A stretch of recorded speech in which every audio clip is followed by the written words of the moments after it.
In today's video, I'm going to teach you how to turn on spell check in Outlook. By the end, you'll have Outlook on the web catching typos for you automatically so your messages look polished and professional. Start by opening your browser and heading to outlook.live.com.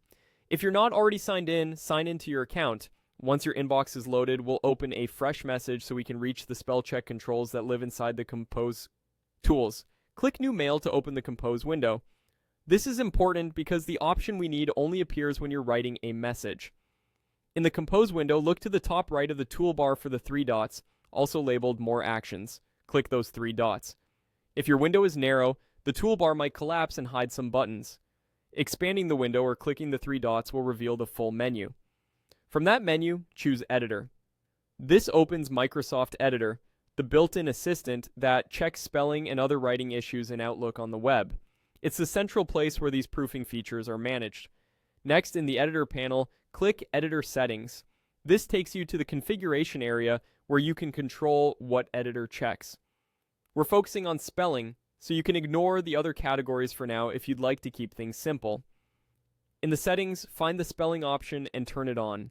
You'll typically see a toggle labeled Spelling or something similar. When it's on, Outlook will highlight words it thinks are misspelled as you type. This works in the message body and usually in the subject line as well, depending on your browser and language settings. If you're writing in multiple languages, make sure your message is set to the correct proofing language so the suggestions make sense. Once spelling is turned on, click OK to save and close the settings. This confirms your change and brings you back to the message you started. To quickly confirm it's working, type a word incorrectly in the message body and look for a red wavy underline. You can click the underlined word to see suggested corrections and pick the one you want.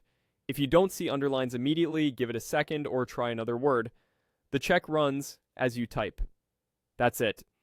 Open Outlook on the web, start a new message, use the three dots to open Editor, go into Editor Settings, turn on spelling, and click OK. Your emails now have automatic spell checking backing you up every time you write.